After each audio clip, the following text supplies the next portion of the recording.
Good morning class ninth. Lecture number 4 में जो voice थी वो साफ नहीं आ पा रही थी, बच्चे इस बारे में कह रहे थे। तो उसके अंदर जो टॉपिक हुआ था उसके बारे में हम दोबारा बात करेंगे। ठीक है।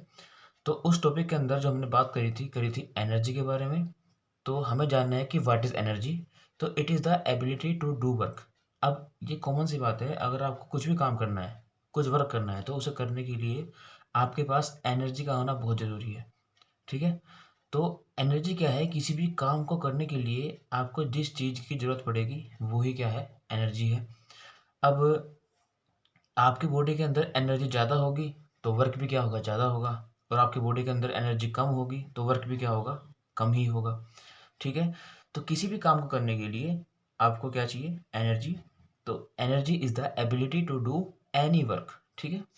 इसके बाद हम बात बात करेंगे कि जो एनर्जी है उसकी यूनिट क्या होगी।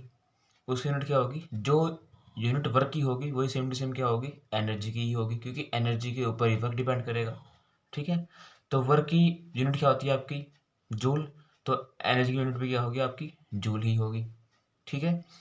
अब आपके सिलेबस में जो एनर्जी है मेनली दो टाइप्स की है। पहली कौन सी है? Kinetic energy. सेकंड कौन सी है? Potential energy. ठीक है। लेकिन इसके अलावा भी कुछ एनर्जीज हैं जो आपको पढ़नी है। कंसेप्चुअली नहीं पढ़नी, मतलब कि बस समझना है इन चीज़ों को। पहला आपका है इलेक्ट्रिकल एनर्जी, सेकंड आपका है सोलर, तीसरी आपकी है लाइट, फोर्थ आपकी है मैकेनिकल, फिफ्थ आपकी है हीट और सिक्स्थ आपकी है न्यूक्लियर। ठीक है। एनर्जी के बारे में ये बात मानी जाती है कि हम इसको ना तो बना सकते और ना ही इसको हम ख़त्म कर सकते। Energy can not be made और नीदर बी डिस्ट्रॉयड। तो हम केवल एनर्जी का कन्वर्जन कर सकते हैं एक फॉर्म से दूसरी फॉर्म में। ठीक है। एनर्जी को हम ना बना सकते ना ही उसको हम ख़त्म कर सकते, बस एनर्जी को हम ट्रांसफ़र कर सकते हैं। जो यूनिवर्स का बैलेंस है एनर्जी का, वो बैलेंस ही बना रहेगा, वो ना तो कभी कम होगा ना कभी ज़्यादा होगा। यूनिवर्स के अंदर जो एनर्जी का वैल्यू है वो हमेशा सेम रहता है, बस कन्वर्जन होता रहता है। ठीक है। तो जैसे कि आपने क्या करा, आपकी सन से लाइट आई तो सोलर की हेल्प से आपने उसी सनलाइट को, जो सन से आपकी लाइट मिली, तो उस सनलाइट को सोलर ने किस में कर दिया? कन्वर्ट इलेक्ट्रिकल एनर्जी में। मतलब कि आपने सोलर की हेल्प से क्या चलाया? आपका फैन चला दिया। ठीक है। या आपने अपना क्या चला दिया? एसी, या आपका फ्रिज है। ठीक है।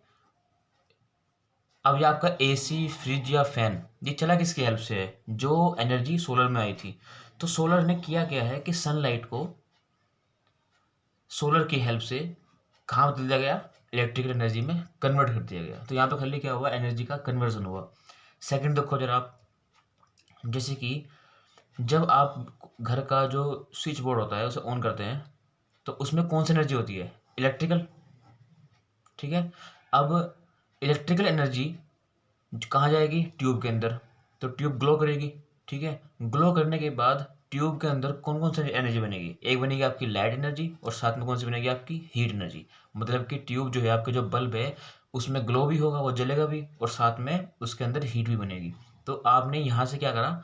इलेक्ट्रिकल एनर्जी का कन्वर्जन किस में हो गया? लाइट एनर्जी में और साथ में हीट एनर्जी के अंदर। ठीक है। तीसरा कंसेप्ट सुनो, जैसे कि आपका जनरेटर है। ठीक है। तो आपने जनरेटर को स्टार्ट किया तो वो कौन सा वर्क हो गया? मैकेनिकल वर्क हो गया। जो भी आप काम कर रहे हैं जनरेटर का, वो कैसा वर्क हो गया आपका? मैकेनिकल। अब मैकेनिकल जब आपने वो स्टार्ट कर दिया तो लगातार काम करने की हेल्प से उस जनरेटर ने क्या बनाई? इलेक्ट्रिसिटी। तो जनरेटर की हेल्प से जो मैकेनिकल एनर्जी है वो कहाँ बन गई? आपकी इलेक्ट्रिकल एनर्जी में। तो आप एक चीज़ नोटिस करेंगे कि यहाँ पे आप एनर्जी बना नहीं रहे, बस एनर्जी को कन्वर्ट कर रहे हैं एक फॉर्म ऑफ एनर्जी से सेकंड फॉर्म ऑफ एनर्जी के अंदर। ठीक है। तो आपने यहाँ किया सोलर से इलेक्ट्रिकल में, यहाँ किया आपने किसे? इलेक्ट्रिकल से लाइट और ट्यूब हीट के अंदर, और आपका जो जनरेटर है वो आपने किया किससे? मैकेनिकल से इलेक्ट्रिकल के अंदर। ठीक है। ऐसे ही आपकी एनर्जीज भी यहाँ आपकी कौन सी है? इलेक्ट्रिकल है, सोलर है, लाइट है, मैकेनिकल है, हीट है और न्यूक्लियर है। अब इसके बाद देखो जरा ध्यान से, जो हमने उस दिन बात करी थी, अब जिस ऑब्जेक्ट पर वर्क हो रहा है उसके पास तो एनर्जी गेन होगी, और जो ऑब्जेक्ट उस पर वर्क कर रहा है उसकी एनर्जी क्या होगी? लूज होगी। जैसे कि आप मान लो, एग्जांपल लो कि आपके पास एक ऑब्जेक्ट है ए, आपने इसके पास अपनी एनर्जी क्या करी? ट्रांसफर करी। तो आपने अपनी एनर्जी किसको दी? ऑब्जेक्ट नंबर ए को। तो आपसे एनर्जी क्या होगी? लॉस। आपकी बॉडी से जो एनर्जी का क्या होगा, लॉस होगा। और वो जो एनर्जी है वो कहाँ ट्रांसफर होगी, ए की बॉडी के पास। तो ए के पास क्या हुआ, एनर्जी का गेन हुआ। तो आप देखेंगे किसी ऑब्जेक्ट के ऊपर अगर कोई दूसरा ऑब्जेक्ट काम कर रहा है तो जो ऑब्जेक्ट काम करेगा उसकी एनर्जी क्या होगी, हमेशा लूज होगी। और जिस ऑब्जेक्ट पर काम होगा उसकी एनर्जी हमेशा क्या होगी, गेन होगी। ठीक है। आपके सिलेबस में जो मेन दो टाइप्स ऑफ एनर्जी हैं वे कौन कौन से हैं, पहला आपका है काइनेटिक एनर्जी और सेकंड आपका कौन सा है, पोटेंशियल एनर्जी। काइनेटिक एनर्जी का प्रूफ भी आपके सिलेबस में है, पोटेंशियल का प्रूफ भी आपके सिलेबस में है। इसके बारे में हम डिटेल में बात करेंगे। ठीक है। तो हमारा जो पहला कंसेप्ट है, सबसे पहला कंसेप्ट हम बात करेंगे काइनेटिक एनर्जी के बारे में। ठीक है। अब व्हाट इज काइनेटिक एनर्जी, तो सुनो ध्यान से।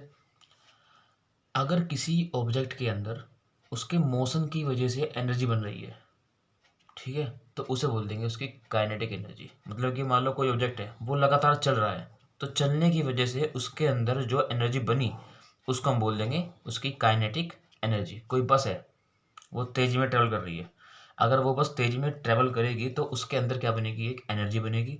और उस एनर्जी का नाम क्या होगा, आपका काइनेटिक एनर्जी। ठीक है। जैसे कि आप मान लो आप फुटबॉल खेल रहे हैं, यहाँ पे रखिए आपकी फुटबॉल, यहाँ पे खड़े हो आप। ठीक है। ये क्या हो गया, एक ऑब्जेक्ट है। अब एक पर्सन यहाँ पे है, उसने फुटबॉल पे किक किया, ये फुटबॉल लगी आपको आगे। ठीक है। अब इस फुटबॉल पे जो एनर्जी थी वो एनर्जी कहाँ लगी, आपकी बॉडी के अंदर ट्रांसफर होगी। ठीक है। आपको चोट क्यों लगी, क्योंकि इस बॉडी के अंदर क्या थी, पहले से एनर्जी थी। इसी की हेल्प से आपकी बॉडी में क्या हुआ, एनर्जी का ट्रांसफर हुआ और आपको क्या लगी, चोट लगी। तो किसी भी ऑब्जेक्ट के अंदर अगर मोशन है, किसी भी ऑब्जेक्ट के अंदर अगर मोशन है तो उस ऑब्जेक्ट में हमेशा कौन सी एनर्जी होगी, काइनेटिक एनर्जी होगी। ठीक है। अब जो काइनेटिक एनर्जी का प्रूफ है वो पढ़ना है हमें इसके बारे में, तो ध्यान देखो जरा ध्यान से। जैसे कि आप जानते हैं, लेक्चर के अंदर आप पढ़ चुके कि वर्क इक्वल टू क्या होता है, फोर्स इनटू डिस्प्लेसमेंट। ठीक है। आप पढ़ चुके इसके बारे में। मतलब कि अगर आप किसी ऑब्जेक्ट में देखना चाहते हैं कि वर्क हुआ नहीं हुआ, तो आप उस ऑब्जेक्ट पर फोर्स अप्लाई करेंगे। अगर फोर्स अप्लाई करने के बाद उस ऑब्जेक्ट में हल्का सा भी डिस्प्लेसमेंट होता है तो हम बोल देंगे कि इस ऑब्जेक्ट पे वर्क अप्लाई हुआ है। ठीक है। तो जो वर्क का फॉर्मूला है क्या हो जाएगा, work is equal to F into S, force into displacement. अब आपको सिखाया गया था एफ इज इक्वल टू क्या होता है, एम ए, न्यूटन्स का सेकंड लॉ पढ़ चुके आप इसके बारे में। Force is equal to mass into acceleration. ठीक है ना। तो रख दीजिए आप यहाँ पे वर्क इज इक्वल टू क्या होगा, एफ इंटू एस। जो एफ की वैल्यू कितनी है आपकी, एम ए है, तो एम ए इंटू एस, कोई डाउट इसमें। ठीक है। अब जो फॉर्मूला बन गया वर्क का वो क्या बन गया, W is equal to M A into S. इसको हम मान लेंगे इक्वेशन नंबर 1। कोई डाउट इसमें किसी को। इसके बाद हम एक कंडीशन लेते हैं, कंडीशन नंबर 1 है, इसका जो फॉर्मूला है उसको प्रूव करने के लिए मैं मान लूंगा कि आपका कोई ऑब्जेक्ट ए है जो पोजीशन ए पर रखा हुआ है और वही ऑब्जेक्ट फिलहाल रेस्ट में है। ठीक है। मतलब रखा हुआ है, रेस्ट में है। ठीक है। अब आपने कुछ फोर्स अप्लाई किया, और जब आप इसमें फोर्स अप्लाई करोगे तो इसमें कुछ डिस्प्लेसमेंट भी होगी। तो डिस्प्लेसमेंट होने के बाद ऑब्जेक्ट जो है वो ए से कहाँ पर आ गया, पोजीशन नंबर आपका बी पर आ गया। ठीक है। अब दूसरी बात, जब वो ऑब्जेक्ट शुरुआत में रेस्ट में था तो उसकी जो इनिशियल वेलोसिटी है वो कितनी होगी, 0। ठीक है।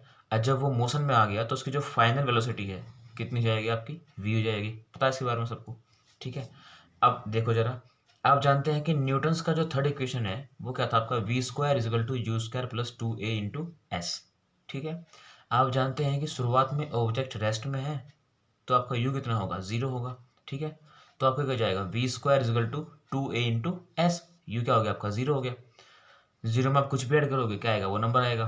तो वी स्क्वायर इक्वल टू क्या जाएगा आपका, 2a इंटू एस। अगर आप यहाँ से a की वैल्यू निकालें तो क्या हो जाएगा, वी स्क्वायर अपॉन 2s। ठीक है। अब आपने जो a की वैल्यू है इसको रखा आपने इक्वेशन नंबर 1 में, तो आपकी जो इक्वेशन 1 है कितनी है, m इंटू ए इंटू एस। जो a की वैल्यू है कितनी है आपकी, वी स्क्वायर अपॉन 2s। अब इसको ट्रांसफर करो, यहाँ पे पुट करो। अगर हम इसको इसमें करेंगे इनकॉर्पोरेट तो जो वैल्यू बनेगी W is equal to M into जो ए की वैल्यू है कितनी जाएगी आपकी, V square upon 2s into S.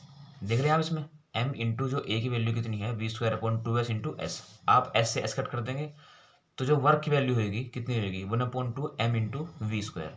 अभी आपको सिखाया गया था कि किसी भी ऑब्जेक्ट के अंदर जितनी एनर्जी होगी उतना ही वो वर्क क्या करेगा, वर्क करेगा ऑब्जेक्ट। ठीक है, तो वर्क इज इक्वल टू क्या होगा आपका, एनर्जी भी होगा। ठीक है, तो वर्क लिख लो चाहे लिख लो एनर्जी, बात एक ही है। तो जो काइनेटिक एनर्जी की वैल्यू होगी कितनी होगी आपकी, 1/2m/v²। अगर मैं इसके फॉर्मूले के बारे में और बात करूं तो इसका मतलब क्या है, सुनो। इसका मतलब है कि kinetic energy proportional to m, मतलब कि अगर आपका m की वैल्यू बढ़ेगी तो आपकी काइनेटिक एनर्जी भी क्या होगी, बढ़ेगी। और दूसरी बात, kinetic energy proportional to v², मतलब कि अगर आपकी v की वैल्यू बढ़ेगी तो आपकी एनर्जी भी क्या होगी, बढ़ेगी। चेक करो कैसे। आपके पास मान लो दो केस हैं, एक कार है और एक क्या है, बस। कार की स्पीड कितनी है आपकी, 5 किलोमीटर पर आवर, और जो बस है उसकी स्पीड कितनी है आपकी, 5 किलोमीटर पर आवर। दोनों की स्पीड क्या बोल दी मैंने, सेम बोल दी। ठीक है, अब जो कार का वेट है वो कितना है, 100 किलोग्राम, और जो बस का वेट है कितना जाएगा आपका, 500। अब इसमें कॉमन सेंस की बात है कि स्पीड जो है वो क्या है, हर केस में कांस्टेंट है, तो स्पीड तो डिपेंड करेगी नहीं करेगी। ठीक है, ये तो आप भूल जाओ स्पीड, तो अब किस स्पीड पे करेगा, मास पे। अब जिसका मास ज़्यादा होगा, बस का मास ज़्यादा है, मास बढ़ेगा तो क्या बढ़ेगी, इसकी एनर्जी भी क्या होगी, बढ़ेगी। मतलब कि इस वाले केस की जो काइनेटिक एनर्जी है वो क्या होगी, ज़्यादा, और इस वाले केस की जो काइनेटिक एनर्जी है वो क्या हो जाएगी आपकी, कम। ठीक है, केस नंबर 2 देखो। कार का जो वेट है कितना है आपका, 100 किलोग्राम। कार एक और है उसका वेट भी कितना है आपका, 100 ही है। ठीक है, अब कार 1 जो है उसकी स्पीड कितनी है, वेलोसिटी कितनी है उसकी, 20, और जो कार 2 है उसकी कितनी वेलोसिटी है आपकी, 60। अब इस वाले केस में आप चेक करेंगे कि दोनों का मास कांस्टेंट है। दोनों का मास कितना है आपका, यहाँ भी 100 है और यहाँ भी कितना है, 100 है, तो मास तो कांस्टेंट रहा, इसके बारे में बात नहीं करेंगे। अब डिपेंड किस पे करेगा, डिपेंड करेगा वी के ऊपर।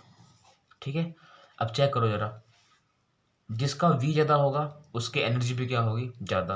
अब इस वाले केस में इसका v क्या है, ज़्यादा, इसकी वेलोसिटी क्या है, ज़्यादा, तो इसकी एनर्जी भी क्या होगी, ज़्यादा। तो इन दोनों का जो कंक्लूजन है वो ये है कि अगर कोई ऑब्जेक्ट रोड पे चल रहा है, ठीक है, अगर उसका मास ज़्यादा हुआ तो उसकी काइनेटिक एनर्जी भी क्या होगी, ज़्यादा, और उसकी जो वेलोसिटी है वो ज़्यादा हुई तो वो एनर्जी क्या होगी, ज़्यादा। अब कोई ऑब्जेक्ट भारी है या हल्का है ये बात करता है, डिपेंड करता है कि वो किससे तुलना कर रहे हैं उसकी हम।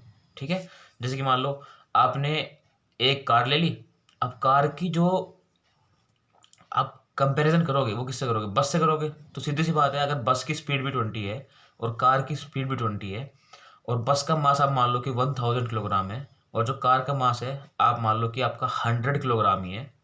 ठीक है, तो आप इसमें नोटिस करेंगे कि बस का जो स्पीड है वो कार की स्पीड के क्या है, इक्वल है, लेकिन बस का जो मास है वो कितना है, 1000 है, और जो कार का मास है कितना है आपका, 100 किलोग्राम है। तो बस का मास ज़्यादा तो बस की काइनेटिक एनर्जी भी क्या होगी, ज़्यादा, मतलब कि जितनी तेज टक्कर मारेगा उतनी ही एनर्जी क्या होगी उसकी, ज़्यादा होगी। ठीक है, ये आपका कंसेप्ट था जो आपने उस लेक्चर के अंदर कवर किया था, लेकिन उसमें थोड़ी वॉइस का इशू था जिसकी वजह से वो बात आपकी समझ में नहीं आई होगी।